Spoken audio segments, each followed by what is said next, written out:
கர்த்தருடைய பரிசுத்த நாமம் மகிமைப்படுவதாக. இந்த நாளிலும் வாசிக்கப்படுவதற்காக தெரிந்து கொண்ட வேத பகுதி சங்கீதம் 103 அதிகாரம் 1 முதல் 22 வரை உள்ள வசனங்கள். தாவீதின் சங்கீதம்.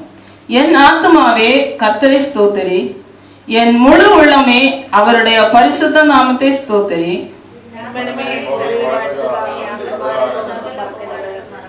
அவர் உன் அக்கிரமங்களை எல்லாம் மன்னித்து உன் நோய்களை எல்லாம் குணமாக்கி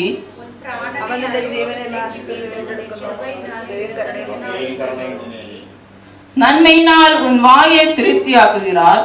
கழுகுக்கு சமானமாய் உன் வயது திரும்ப வாழ வயது போல் ஆகிறது. அவர் தமது வழிகளை மோசேக்கும் தமது கிரியைகளை இஸ்ரவேல் புத்திரருக்கும் தெரிய பண்ணினார்.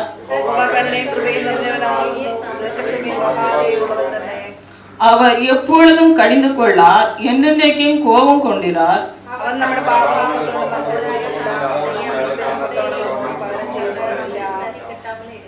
பூமிக்கு வானம் எவ்வளவு உயரமாய் இருக்கிறதோ அவருக்கு பயப்படுகிறவர்கள் மேல் அவருடைய கிருபையும் அவ்வளவு பெரிதாய் இருக்கிறது.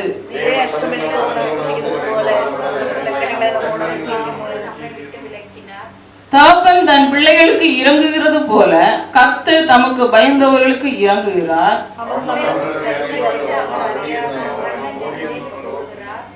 மனுஷனுடைய நாட்கள் புல்லுக்கு ஒப்பாய் இருக்கிறது.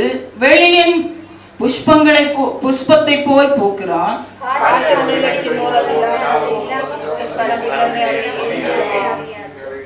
கர்த்தருடைய கிருபையோ அவருக்கு பயந்தவர்கள் மேலும் அவருடைய நீதி அவர்கள் பிள்ளைகளுடைய பிள்ளைகள் மேலும் அநாதியாய் என்றென்றைக்கும் உள்ளது.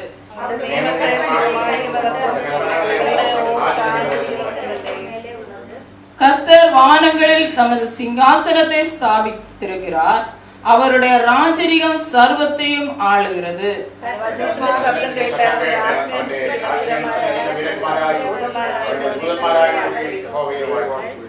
கர்த்தருக்கு பிரியமானதை செய்து அவர் பணிவிடைக்காரராய் இருக்கிற அவருடைய சர்வ சேனைகளே அவரை ஸ்தோத்திரியுங்கள்.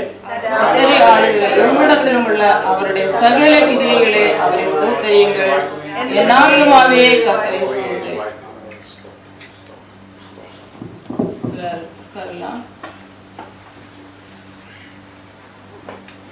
கர்த்தருடைய பரிசுத்த நாமம் மகிமைப்படுவதாக. இந்த நாளிலும் கூடி வந்திருக்கிற தெய்வதாசர்கள் தெய்வ மக்கள் யாவரையும் ஆண்டவராகிய இயேசு கிறிஸ்துவின் நாமத்தில் வாழ்த்துகிறேன். இந்த நாளிலும் சங்கீத தியானத்துக்காக தெரிந்து கொண்ட வேத பகுதி சங்கீதம் 103 அதிகாரம். இந்த சங்கீதத்தை பக்தன் தாவீது எழுதியிருக்கிறார். இந்த சங்கீதம் இதில் எழுதப்பட்டிருக்கிறது. மிகவும் ஆழமான சத்தியங்களை இந்த சங்கீதத்தில் சொல்லப்பட்டிருக்கிறது. அது மாத்திரமல்ல, முதல் 2 வசனத்தை நாம் பார்க்கும்போது நாம் எல்லா சபையில் ஆராதனைகளிலும் நம்முடைய வீடுகளிலும் ஆராதனை முடித்து ஜெபித்து முடிக்கும் போது சொல்லப்படுகிற 2 வசனங்கள். ஹல்லேலூயா. அது மாத்திரமல்ல, ஒரு தேங்க்ஸ் கிவிங் ஆக சொல்லப்படுகிற ஒரு வசனம். ஹல்லேலூயா. இந்த நாளிலும் அந்த சங்கீதம் 103 அதிகாரம் முதல் 2 வசனத்தை நாம் வாசிக்கும் போது தாவீது சொல்லுகிறார், என் ஆத்துமாவே கர்த்தரை ஸ்தோத்திரி, என் முழு உள்ளமே அவருடைய பரிசுத்த நாமத்தை ஸ்தோத்திரி. என் ஆத்துமாவே கர்த்தரை ஸ்தோத்திரி, அவர் செய்த சகல உபகாரங்களை மறவாதே என்று தாவீது சங்கீதக்காரனாகிய தாவீது ஒரு கட்டளை கொடுக்கிறார். தன்னுடைய ஆத்மாவுக்கு ஒரு கட்டளை கொடுக்கிறார். என்ன கொடுக்கிறார்? என் ஆத்மாவே கர்த்தரை ஸ்தோத்திரி. எப்படி ஸ்துதிக்க வேண்டும்? முழு உள்ளத்தோடு ஸ்துதிக்க வேண்டும். ஹல்லேலூயா. அவருடைய பரிசுத்த நாமத்தை ஸ்தோத்திரிக்க வேண்டும். எதற்காக ஸ்தோத்திரிக்க வேண்டும்? அவர் செய்த சகல நன்மைகளையும் சகல உபகாரங்களையும் மறவாமல் என் ஆத்மா ஆண்டவரை துதிக்க வேண்டும் என்று தாவீது தன்னுடைய ஆத்மாவுக்கு ஒரு கட்டளை இடுகிறதை நாம் பார்க்கிறோம். அருமையான தேவனுடைய பிள்ளைகளை, இந்த நாளும் தேவன் நம்முடைய வாழ்க்கையிலே ஒரு நன்மை அல்ல, 2 நன்மை அல்ல, பல பல நன்மைகள், எண்ணி முடியாத பல நன்மைகளை செய்திருக்கும் போது இந்த நாளில் அநேகர் கர்த்தர் செய்கிற நன்மைகளை மறந்து விடுகிறவர்களாக, அவருடைய அவர் செய்த உபகாரங்களை மறந்து விடுகிறவர்களாக காணப்படுகிறோம். ஹல்லேலூயா. வசனம் சொல்லுகிறது, சங்கீதம் 34ஆம் அதிகாரம் 1ஆம் வசனத்திலே நாம் பார்க்கிறோம், கர்த்தரை நான் எக்காலத்திலும் ஸ்தோத்தரிப்பேன், அவர் ஸ்துதி எப்போதும் என் வாயில் இருக்கும் என்று சங்கீதக்காரன் தன்னுடைய எல்லா சூழ்நிலையிலும் கர்த்தருடைய நாமத்தை ஸ்துதிக்கிறவராக, நன்றி செலுத்துகிறவராக காணப்படுகிறார். ஆமென். இந்த நாளிலும் நாம் ஆண்டவருக்கு முன்பாக எப்படி நன்றி செலுத்துகிறவர்களாக இருக்கிறோம். ஹல்லேலூயா. வசனம் சொல்லுகிறது, இந்த ஜனத்தை எனக்கென்று ஏற்படுத்தினேன், இவர்கள் என் ஸ்துதியை சொல்லுவார்கள் என்ற ஒரு பெரிய ஏக்கத்தோடு, ஒரு பெரிய எதிர்பார்ப்போடு, தன்னுடைய சாயலாக, தன்னுடைய ரூபத்தின்படி தேவன் நம்மை சிருஷ்டித்திருக்கிறார். ஹல்லேலூயா. ஆனால் இன்றைக்கு அநேகர் அவருடைய சிருஷ்டிப்பை மறந்துவிட்டு அவருடைய அன்பை உணராமல் எவ்வளோ பேர் தூசிக்கிறவர்களாக இருக்கிறார்கள். ஹல்லேலூயா. நாம் யாத்திராகமம் 14ஆம் அதிகாரத்திலே நாம் வாசிக்கும் போது இஸ்ரவேல் ஜனங்கள், பார்வோனுக்கு அடிமையாக இருந்த இஸ்ரவேல் ஜனங்கள், மோசே முகாந்திரம் பார்வோனுக்கு அடிமையாக இருந்த இஸ்ரவேல் ஜனங்களை விடுதலையாக்கி செங்கடல் வழியாக, வெட்டாந்தர வழியாக கடத்தி கொண்டு வரும்போது அவர்கள் விடுதலை அடைந்து அக்கறை சேர்கிறாங்க. அங்கு ஆண்டவரை ஸ்துதிக்கிறாங்க, ஆண்டவரை மகிமைப்படுத்துறாங்க. அப்படியே வந்து கொண்டு இருக்கும் போது மாறா என்ற இடத்துல வரும்போது அவருடைய தண்ணீர் தாகம் எடுக்கிறது. அப்போது என்ன செய்கிறாங்க? அந்த தண்ணீரை குடிக்கிறாங்க. தண்ணீர் குடிக்கும் போது அது கசப்பாக இருக்கிறது. ஹல்லேலூயா. அருமையான தேவனுடைய பிள்ளைகளே, உடனே அவர்கள் தேவன் தன்னுடைய வாழ்க்கையிலே செய்த நன்மைகளை மறந்தவர்களாக அந்த இடத்துல கர்த்தருக்கு முன்பாகவும் மோசேக்கு முன்பாகவும் முறுமுறுக்கிறாங்க, தூஷிக்கிறாங்க. ஹல்லேலூயா. பலவிதமான காரியங்களை சொல்லுகிறாங்க. ஹல்லேலூயா. இந்த நாளும் நாம் கர்த்தருக்கு முன்பாக கர்த்தர் நம்முடைய வாழ்க்கையில செய்த அற்புதங்களை நினைத்து எப்படி நன்றி சொல்லுகிறோம். ஹல்லேலூயா. இங்கு பார்க்கும்போது சங்கீதக்காரனாகிய தாவீது சொல்லுகிறார், அவர் என் அக்கிரமங்களை எல்லாம் மன்னித்து உன் நோய்களை எல்லாம் குணமாக்கி உன் பிராணனை அழிவுக்கு விலக்கி மீட்டு உன்னை கிருமையினாலும் இரக்கங்களினாலும் முடிசூட்டி நன்மையினால் உன் வாயை திருப்தியாக்குகிறார். கழுகுக்கு சமானமாய் உன் வயது திரும்ப வாழ வயது போலாகிறது. ஹல்லேலூயா.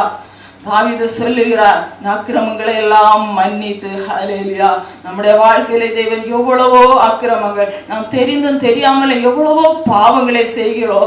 அந்த பாவங்களை எல்லாம் தேவன் நமக்கு மன்னித்திருக்கிறார். நம்முடைய நோய்கள், இவ்வளவோ நோய்கள், மரணத்துக்கு ஏதுவான நோய்கள் நம்முடைய வாழ்க்கையிலே வந்தது, நம்முடைய பிள்ளைகளுடைய வாழ்க்கையிலே வந்தது, நம்முடைய குடும்பத்திலே வந்தது. அதிலிருந்தெல்லாம் தேவன் நம்மை குணமாக்கினார். அழிவுக்கு, பிராணனை அழிவுக்கு விலாக்கி நம்முடைய வாழ்க்கையிலே ஒவ்வொரு நாளும் எவ்வளவோ வாகன யாத்திரை செய்கிறோம், நடந்து செல்கிறோம், வீட்டில் எவ்வளவோ வேலைகளை செய்கிறோம்.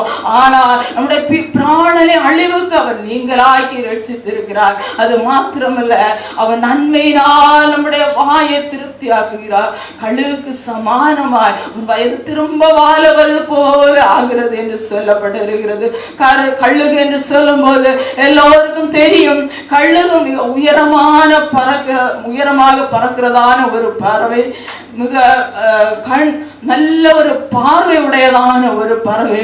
அது மாத்திரமல்ல, 5 கிலோமீட்டர் வரையும் தூரமாக இருக்கிறதான அதற்கான ஆகாரத்தை அதுவே கண்டுபிடித்து சாப்பிடுகிறதான அப்படிப்பட்ட ஒரு கழுகு தன்னுடைய 30ஆம் வயது வரும்போது அது தன்னுடைய சரீரத்தில் உள்ள தன்னுடைய தூவல்கள், தன்னுடைய நகம், இதெல்லாம் தன்னுடைய பலத்தை குன்றும் போது அது என்ன செய்யுமா? கண்மலையின் வெடிப்புகளில் பாறையின் இடுக்கிலே போயிருந்து தன்னுடைய சிறகுகளையும் தன்னுடைய நகங்களையும் அது முறித்து அது புதிய சரீரத்தின் அந்த சிறகுகள் வரும்படியாக, நகங்கள் வரும்படியாக என்ன செய்யுமா? 5 மாதங்கள் வரையும் காத்திருக்குமா. ஹல்லேலூயா. அது காத்திருந்து 5 மாதங்கள் அது பொறுமையாக காத்திருந்து அது அது மாத்திரமல்ல, தன்னுடைய சிறகுகளையும் தன்னுடைய நகங்களையும் புதிதாக்கி திரும்ப அது வரும்போது ஒரு புது பலத்தோடு வெளியே வருமா. ஹல்லேலூயா. அது மாத்திரமல்ல, அது நேரமே இருந்ததோட அதிக பலம் உள்ளதாக அது காணப்படுமா. அதுபோல இந்த நாளிலும் ஹல்லேலூயா, தேவன் நம்முடைய வாழ்க்கையில எவ்வளவோ பலவீனங்கள், எவ்வளவோ கஷ்டங்கள், எவ்வளவோ ஆபத்துகள் வரும்போதும் ஹல்லேலூயா, அவை எல்லாவற்றிலும் இருந்து நமக்கு புது ஜீவனை, புது பலனை தந்து வாழ வயது போல திரும்பவும் நம்மை மாற்றுகிறார். ஹல்லேலூயா. அடுத்த வசனம் சொல்கிற, ஒடுக்கப்படுகிற யாவருக்கும் கர்த்தர் நீதியை நியாயத்தை செய்கிறார். நாம் ஒடுக்கப்படும் போது, நாம் கஷ்டப்படும் போது கர்த்தர் நமக்கு நீதியை செய்கிற தேவனாக இருக்கிறார். ஹல்லேலூயா. நாம் பார்க்கிறோம், ஐசாயா 38ஆம் அதிகாரத்திலே நாம் பார்க்கும்போது, எசேக்கியா ராஜா வியாதிப்பட்டு மரிக்கும் தருவாயில் இருக்கும்போது அவருக்கு ஹல்லேலூயா மரணத்துக்கு ஏதுவான ஒரு பலகீனம் இந்த எசேக்கியா ராஜாவை தாக்குகிறது. அப்பொழுது எசேயா தீர்க்கதரிசி வந்து சொல்லுகிறார், ஹல்லேலூயா, நீ மரித்து போவி, மரணத்துக்கு ஏதுவாக வந்திருக்கிற உன்னுடைய நோயில் நீ மரித்து போவி, அதனால் உன்னுடைய காரியங்களை எல்லாம் ரெடி பண்ணும் என்று சொல்லும் போது ஹல்லேலூயா, இந்த எசேக்கியா ராஜா என்ன சொல்லுகிறார் என்று சொல்லும், ஆண்டவரை பார்த்து ஒரு விண்ணப்பம் பண்ணுகிறார். ஆண்டவரே, முன்பாக உண்மையும் மன உத்தவமாய் நடந்தேன் என்பதை நினைத்தருளும் என்று ஹல்லேலூயா தன்னுடைய வாழ்க்கையிலே தேவனுக்கு முன்பாக செய்த நன்மைகளை நினைத்து ஒரு புறாவை போல, ஒரு குருவியை போல, ஒரு ஹல்லேலூயா தன்னுடைய ஜீவிதத்திலே நான் இவ்வளவாக ஒடுக்கப்படுகிறேனே, ஒரு விசை எனக்கு ஜீவனை தாரும் என்று ஹல்லேலூயா அவன் தன்னுடைய வாழ்க்கையிலே கர்த்தர் செய்ததான நன்மைகளை ஆண்டவரிடத்தை விண்ணப்பமாக ஏறெடுக்கும் போது கர்த்தர் 15 வருடத்தை கூட நீட்டி கொடுக்கிறார் என்று நாம் பார்க்கிறோம். அருமையான தேவனுடைய பிள்ளைகளே, நாட்களிலே நாம் ஒடுக்கப்படுகிறோமா, நாம் கஷ்டப்படுகிறோமா, ஆண்டவரை நோக்கி கூப்பிடும் போது தேவன் அவருக்கு நன்றியுள்ளவர்களாக நாம் காணப்படும் போது அவர் ஒடுக்கப்படுகிற யாவருக்கும் நீதியை செய்கிற தேவனாக இருக்கிறார். ஹல்லேலூயா. ஆமென். வசனம் சொல்லுகிறது, 11ஆம் வசனத்தை நாம் வாசிக்கும் போது, பூமிக்கு வானம் எவ்வளவு உயரமா இருக்கிறது, அவருக்கு பயப்படுகிறவர்கள் மேல் அவருடைய கிருபை அவ்வளவு பெரிதாக இருக்கிறது. ஹல்லேலூயா. பூமிக்கு வானம் எவ்வளவு உயரமா இருக்கிறது என்று நமக்கு பார்க்க முடியாது, நமக்கு அளக்க முடியாது. அவ்வளவு தூரமாக தேவன் நம்முடைய பாவங்களை மன்னித்திருக்கிறார். ஹல்லேலூயா.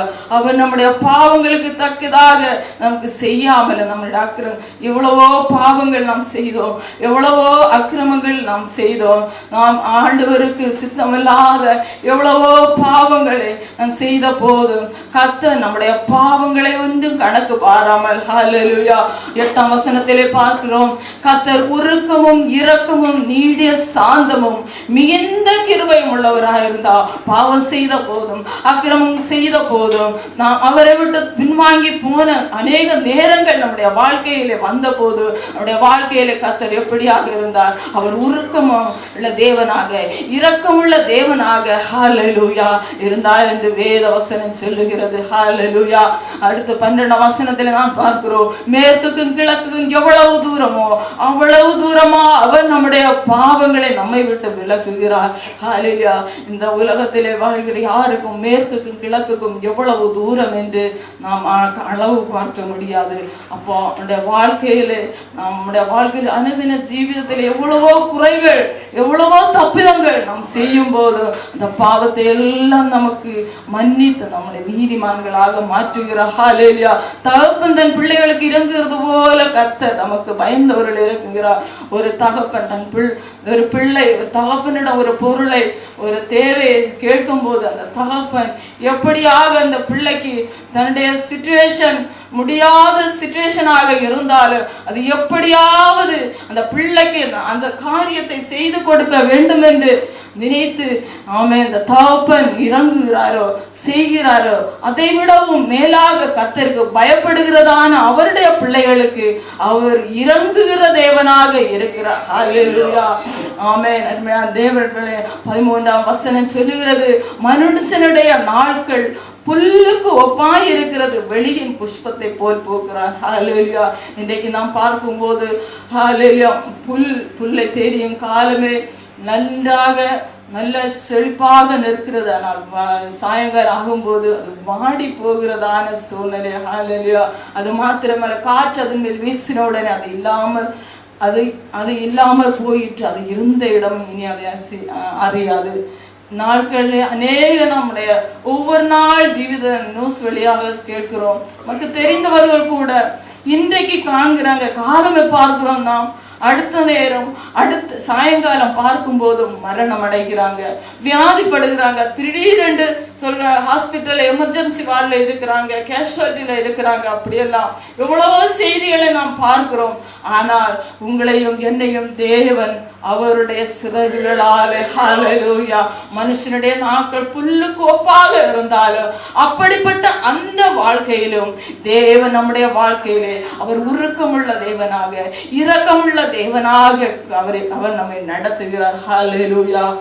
கர்த்தருடைய கிருபையோ அவருக்கு பயந்தவர்கள் மேல், அவருடைய நீதி அவர்கள் பிள்ளைகள் மேல் அநாதியா என்றென்றைக்கும் இருக்கிறது. ஹல்லேலூயா.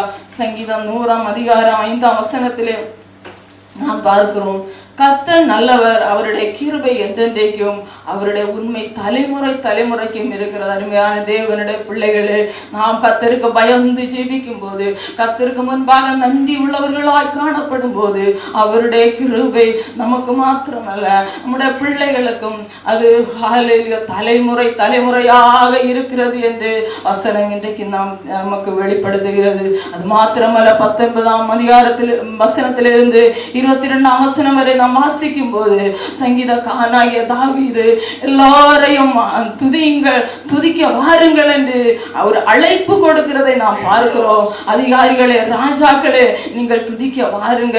சர்வ தூதர்களே, வானத்து சகல தூதர்களே, நீங்கள் துதியுங்கள். அவருக்கு பிரியமான பணிவிடை செய்கிற அவருடைய ஊழியக்காரர்களே, அவரை ஸ்துதியுங்கள். தேவன் எல்லாருக்கும் இந்த பூமியிலே அவருடைய கையின் சிருஷ்டிக்கப்பட்ட ஒவ்வொருவரையும் பார்த்து ஒரு அழைப்பை கொடுக்கிறதை நாம் பார்க்கிறோம். ஹல்லேலூயா. இந்த நாளிலும் இந்த 103 சங்கீதத்திலிருந்து ஹல்லேலூயா தேவன் நமக்கு வெளிப்படுத்துகிறார்.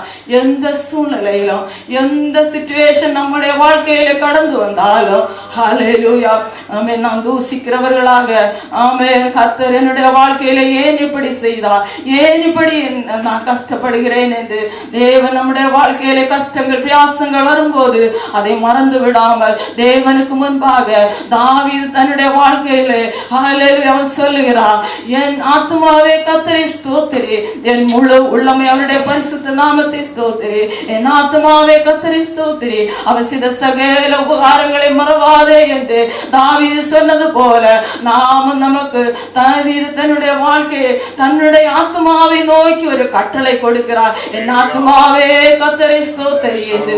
எதை எப்படி ஸ்தோத்திரிக்க வேண்டும்? முழு உள்ளத்தோடு ஸ்தோத்திரிக்க வேண்டும். எப்படி ஸ்தோத்திரிக்க வேண்டும்? பரிசுத்த அலங்காரத்தோடு ஸ்தோத்திரிக்க வேண்டும். ஹல்லேலூயா. எதற்காக ஸ்தோத்திரிக்க வேண்டும்? அவர் செய்த சகல உபகாரங்களுக்காக ஸ்தோத்திரிக்க வேண்டும். ஹல்லேலூயா. இந்த நாளிலும் தேவன் நம்முடைய வாழ்க்கையில தேவன் அநேக பிரதிகூலங்கள் வழியாக நடத்தும் போது கர்த்தரை மாத்திரம் நோக்கி அவருக்கு நாம் நன்றி உள்ளவர்களாக காணப்படுவோம். இந்த வார்த்தைகள் மூலம் கர்த்தர் நாம் ஒவ்வொருவரையும் ஆசீர்வதிப்பாராக. ஆமென்.